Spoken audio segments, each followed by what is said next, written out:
I forced my parents to disown their golden boy after a DNA test revealed I was the real son. Now I own everything and they live with the fallout. I'm Nick, a 21-year-old male, and for as long as I can remember, I've always been the black sheep. My dad, Joe, never liked me that much, that was clear. He runs this small HVAC business that my grandpa started years ago, but here's the thing. The business doesn't really belong to him. It's in some trust that my grandpa set up, and it's only supposed to go to the biological grandkids. Basically, my dad works there but doesn't have any real power, and he's always kind of resented that. I guess he's not good with money or something, so my grandpa didn't trust him with the business finances. Now here's where things get even messier. I've got this half-brother, Max, a 23-year-old male, and he's always been the golden child. My dad treats him like he can do no wrong, while I've always been the one blamed for everything. It doesn't matter what it is, it's somehow my fault. I never really understood why until recently. So, 3 years ago, my dad found these old diaries my mom, Sarah, kept from years ago, and let me tell you, it was like my whole world turned upside down when he found them. Apparently, my mom had this long affair that no one knew about. Her lover, some dude who died in a car crash about 12 years ago, was involved, and here's the kicker. This affair lasted a while, like years. My dad's been sitting on this info ever since he found out, and it was a whole screaming match between them for days. At first, I thought it was just their usual fights, but then my dad dropped the bomb on me and Max. He basically tells us both we need to do DNA tests. Like, what? Max and I were just sitting there, stunned. Turns out, my grandpa, the one who started the business, hated my mom because he always suspected she was fooling around. He was convinced that one of us, maybe both of us, wasn't my dad's real kid. So now my dad's all fired up because if it turns out either of us isn't his kid, that person gets nothing. Nada, no claim to the family business, no inheritance, nothing. And I could just see it in his eyes. He was dead set on me being the one to get kicked out. He's always treated me like I didn't belong, like I wasn't part of the family. I used to think it was just me being paranoid, but this whole DNA test thing proved it. The only reason he cared about this at all was because of the business and the money. Otherwise, he wouldn't have given a damn about whether I was his or not. So, we all go down to this lab for the tests. The car ride there was probably one of the worst moments of my life. My dad was completely quiet, just staring straight ahead like he already knew what the results would say. Max was sitting next to me in the back seat, grinning like the smug jerk he's always been, like he was sure I'd be the one getting kicked out of the family. I just sat there, staring out the window, trying to wrap my head around the fact that my entire future was riding on a damn DNA test. We get the test done, and the waiting was hell. They told us we'd get the results in a few days, but those days felt like years. I barely slept, just lying awake, thinking about all the ways this could go wrong. And honestly, I didn't know which would be worse, finding out I wasn't my dad's kid and getting kicked out, or finding out Max wasn't his kid and watching my dad's world crumble. Finally, the day came. We went to the lawyer's office to get the results. My heart was pounding the whole time. The lawyer opens up the envelope, and I swear it felt like the whole room went silent. Then he reads the results. I'm my dad's biological son, and Max, he's not. The whole room just froze. My dad's face went pale, and Max just stared, his jaw dropping like he couldn't believe it. I couldn't help but feel a twisted sense of satisfaction. After all these years of being treated like crap, I was the real son, not Max, the golden boy. But here's where things get even crazier. Turns out, the house we live in is also part of this whole trust deal. It was only supposed to go to the biological grandkids, which means it's mine now. My dad had always assumed Max would get everything, but now legally, Max gets nothing. The business, the house, all of it. It's mine. On the drive back home, my dad didn't say a word. Max, though, kept running his mouth, talking crap like, "This isn't fair, and there must have been a mistake." He was acting like the test results were some kind of joke, but my dad, he looked broken. I've never seen him like that before. He's always been this tough, distant guy, but now he looked like someone had ripped his whole life apart. That night, my dad tried to make things right. He came into my room, and I could tell he'd been crying. I've never seen my dad cry before, and it kind of freaked me out. He sat down on the edge of my bed and just started talking, saying he was sorry, that he'd messed up, that he wanted to fix things between us. He looked so desperate, like he was begging me to forgive him, but I couldn't. Not after everything, not after the way he treated me my whole life. So I told him, if you really want to make it up to me, kick Max out. You were ready to kick me out if I wasn't your son, so do the same to him. My dad just stared at me like he couldn't believe what I was saying. He started to argue, saying we could go to family counseling, that we could all try to fix this together, but I wasn't having it. I told him straight up, you were going to throw me out if I wasn't your kid. Now it's Max's turn. He cried some more but eventually agreed. That night, Max was kicked out of the house, and my dad was in tears the whole time. He didn't even yell or anything, just quietly told Max he had to go. Max was furious, obviously, but he didn't really have a choice. He packed up his stuff and left. And you'd think that after all of this, things would get better between me and my parents, right? Nope. If anything, things got worse. My dad's been walking around like a broken man ever since. And my mom, she's just been silent, like she hasn't said a word about any of this. It's like she's pretending none of this is happening, which honestly pisses me off even more. I don't even know what's next, but all I can say is this family is beyond repair.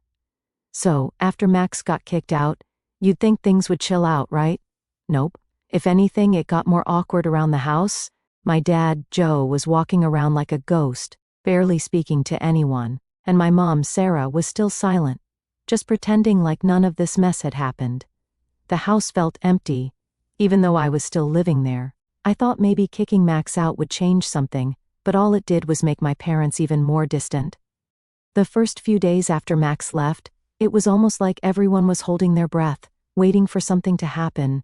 I could tell my dad was trying to figure out what to do next. But instead of talking to me like a normal person, he just stayed quiet. I knew he was hurting, but I wasn't exactly in the mood to comfort him. The guy had spent most of my life treating me like I didn't matter, and now I was supposed to feel sorry for him? Yeah, not happening. One night, about a week after Max left, my dad tried to have this big talk with me. He sat me down in the living room, looking like he hadn't slept in days. He kept fidgeting, like he didn't know how to start the conversation, which was weird because my dad was always the type of guy who just said whatever was on his mind. Finally, he started talking, and honestly, it was kind of pathetic. He was like, Nick, I know I haven't been the best father, and I know things are complicated now, but I really want to fix this. He kept going on and on about how he wanted to rebuild our relationship and make things right. He even started tearing up, which threw me off because, like I said before, I've never seen my dad cry until this whole DNA mess. I let him talk for a while, but the more he talked, the angrier I got. I was just sitting there, listening to him say how sorry he was and how much he regretted everything, and all I could think was, why now? Why are you only sorry because Max isn't your kid? It felt like he didn't actually care about me, just about the fact that he couldn't rely on Max anymore. I couldn't shake the feeling that if the DNA test had gone the other way, I'd be the one out on the streets, and Max would still be the golden child, so I cut him off. I looked him straight in the eye and said, "You're only sorry because you need me now. You don't actually care about me, you never did. You only care about the business and the money." My dad looked like I'd slapped him across the face. He just sat there, stunned, like he couldn't believe I was saying that. But it was the truth. I wasn't going to let him pretend like this was some heartwarming family reunion moment. It wasn't. He tried to argue, of course. He was like, "No, Nick, it's not like that. I love you, I've always loved you. I didn't know how to show it." Yeah, sure. He loved me so much that he spent years treating me like garbage while Max got all the praise. I wasn't buying it. I didn't even bother responding. I just got up and left the room. I couldn't sit there and listen to him try to rewrite history like that. It was too much. I went upstairs to my room and slammed the door. I could hear him downstairs, pacing around, probably trying to figure out what to do next, but I didn't care. I was done with his fake apologies. After that, things got even more tense around the house. My dad stopped trying to talk to me altogether, which I was fine with, honestly. My mom still wasn't saying anything. She was just there, like a statue. I started spending more time at work, trying to avoid being home as much as possible. The family business wasn't exactly my dream job, but at least it was a way to keep myself busy. That's when Max started calling me. At first I ignored his calls. I mean, why would I want to talk to him? The guy had spent years treating me like dirt, and now that he wasn't the golden boy anymore, he suddenly wanted to reconnect? Yeah, no thanks. But he didn't stop. He kept calling and calling, leaving voicemails, sending texts. It was annoying as hell. One day, I finally gave in and answered. I figured I might as well hear what he had to say. The second I picked up the phone, Max went off. He was yelling about how unfair everything was, how he didn't deserve to be kicked out, how our parents were treating him like crap now. I let him rant for a bit, but then he dropped a bomb. Max told me that our mom had cheated with more than one guy. Yeah, apparently, the guy who died in the car crash wasn't the only one. There was another dude, some guy she worked with back in the day, and Max was threatening to tell our dad if I didn't help him get back in the house. I was floored. Like, I knew my mom wasn't a saint, but I didn't expect this. Max kept going, saying that he had proof, that he'd found more of my mom's old diaries and letters that basically confirmed she'd been screwing around with multiple guys. He said he'd kept quiet about it all these years because he didn't want to ruin the family, but now that he was out on his ass, he didn't care anymore. I didn't know what to say. Part of me wanted to call Max's bluff, but another part of me believed him. It explained a lot about why my dad was always so paranoid, and why he treated me the way he did. Maybe he'd always suspected that none of us were really his kids. Max was like, "Look, Nick, I don't want to blow this thing up, but if you don't help me out, I'm telling Dad everything. He'll kick Mom out, and this whole family's going to be destroyed." He was basically blackmailing me. I told him I'd think about it, and hung up the phone. I sat there for a long time, just staring at the wall, trying to figure out what the hell I was supposed to do. Max had always been a jerk, but this was next level. He was willing to blow up our entire family just to get back at me for kicking him out. And the worst part? I didn't know if I even cared anymore. By the end of the night, I decided I wasn't going to play Max's game. If he wanted to tell our dad, fine, let him. I wasn't going to help him just because he had some dirt on our mom. If our family was going to fall apart, it wasn't my job to hold it together, and with that I made up my mind. I wasn't going to answer Max's calls anymore. If he wanted to burn everything down, so be it. A few weeks after Max threatened me with that whole "I'm going to blow up the family" crap, things somehow got even worse. Like, I didn't think it was possible, but here we were. My dad, Joe, was still moping around the house like someone had died, and my mom, Sarah, was still silent as ever. I was doing my best to just stay out of it all, going to work, coming home, and keeping my head down. But of course, nothing ever stays quiet for long in this family. One night, I came home from work, and the house felt weird. You know when you walk into a place and you can just feel something's off? That was the vibe. I heard my parents talking in the kitchen, but it wasn't their usual low-key arguing. It sounded serious, like they were trying to keep their voices down but failing. My curiosity got the better of me, so I crept closer to the door, trying to hear what was going on. And that's when I heard it. My dad was yelling, "You think I don't know? You think I'm an idiot?" And my mom finally was talking back, her voice shaky. "Joe, please, it was years ago. It doesn't mean anything now." My heart dropped. Max had done it. He told my dad about the other guy, the one my mom had been seeing behind his back. I felt a weird mix of emotions, relief, anger, guilt. I mean, I knew Max was capable of doing it, but a part of me didn't think he'd actually go through with it. Now, here we were, and my dad was finding out that my mom had cheated on him with multiple guys. I didn't want to listen anymore, so I went upstairs to my room and shut the door. But even up there, I could still hear them yelling.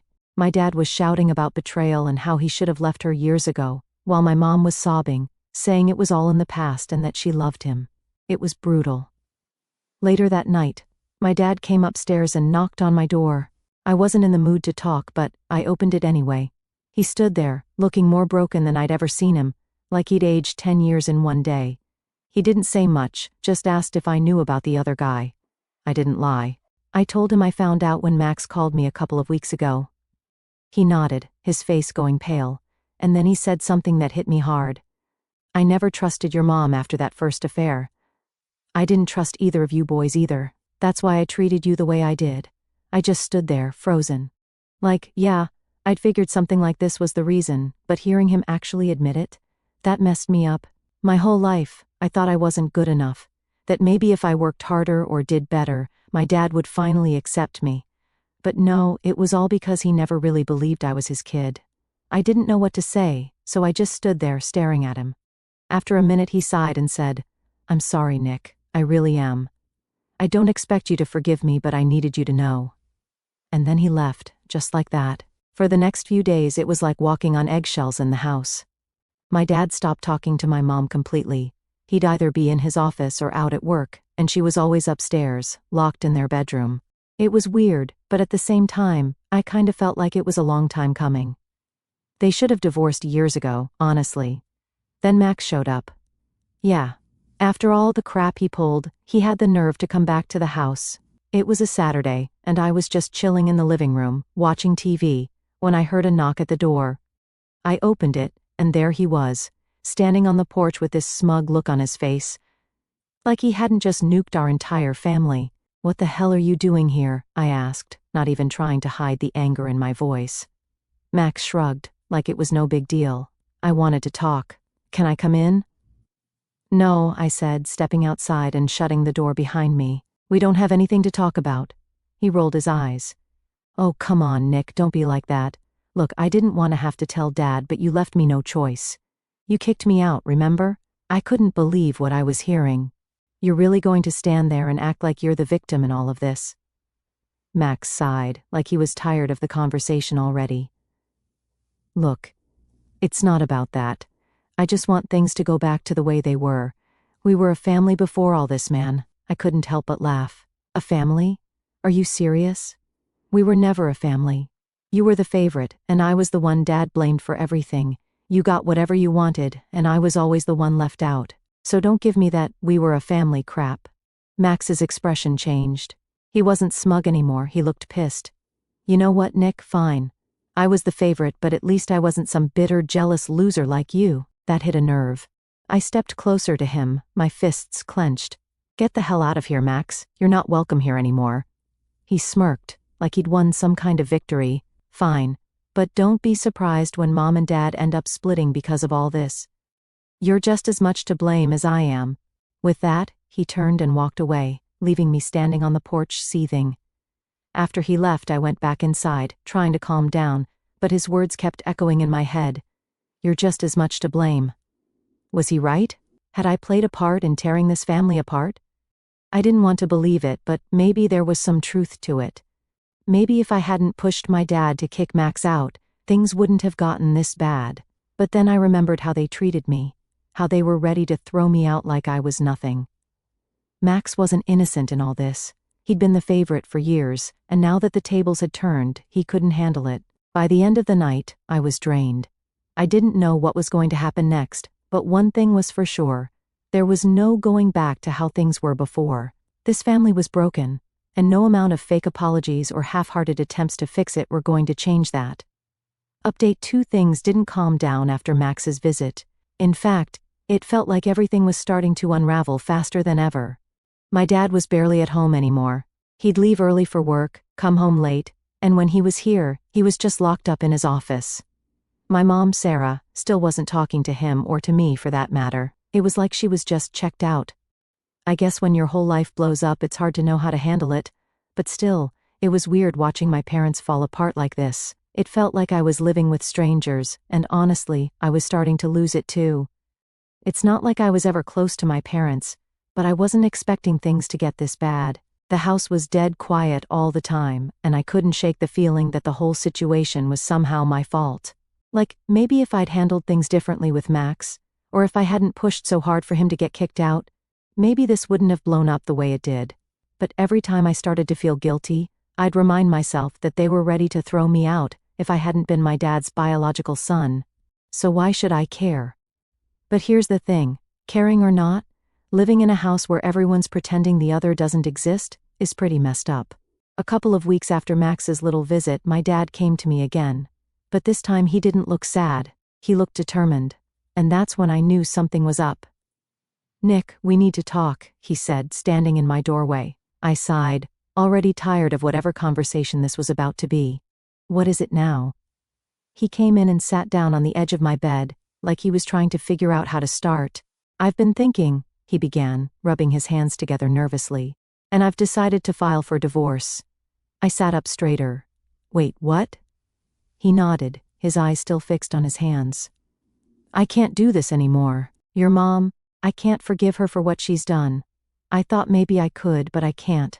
There's too much damage.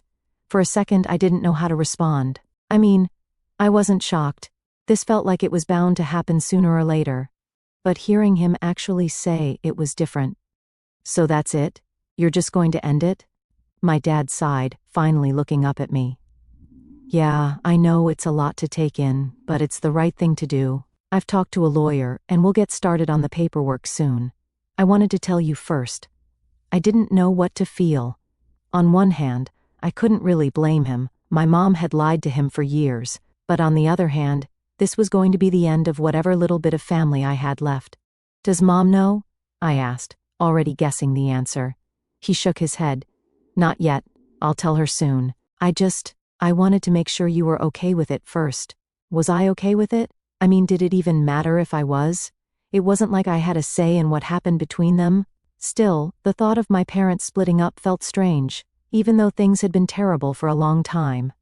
Yeah, I guess, I mumbled, not really sure how to express what I was feeling. My dad stood up and patted me on the shoulder, which felt weird and awkward. I'm sorry, Nick. I know this hasn't been easy for you. And then he left the room, leaving me sitting there trying to process what was happening. Divorce. My parents were actually getting divorced. Part of me wanted to say good riddance, but another part of me felt sad. I guess, I don't know, maybe it was the finality of it all that got to me. The next few days were tense. I kept expecting my dad to drop the bomb on my mom, but he didn't. Instead, it was just more of the same. Silence, avoidance. Everyone pretending like the house wasn't about to fall apart.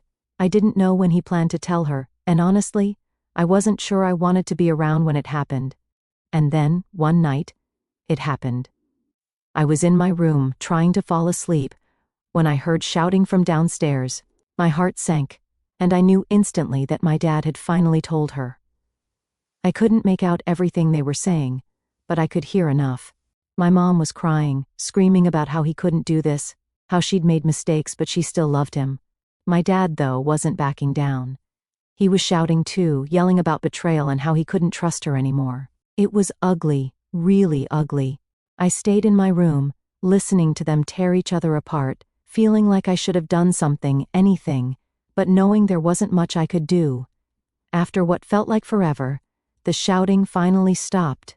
I heard my mom sobbing as she ran up the stairs and slammed the door to their bedroom. The next morning, the house was even quieter than usual. My mom didn't come out of her room at all, and my dad was acting like nothing had happened. He sat at the kitchen table, drinking his coffee and reading the newspaper like it was just another day. I didn't know what to say to him, so I didn't say anything.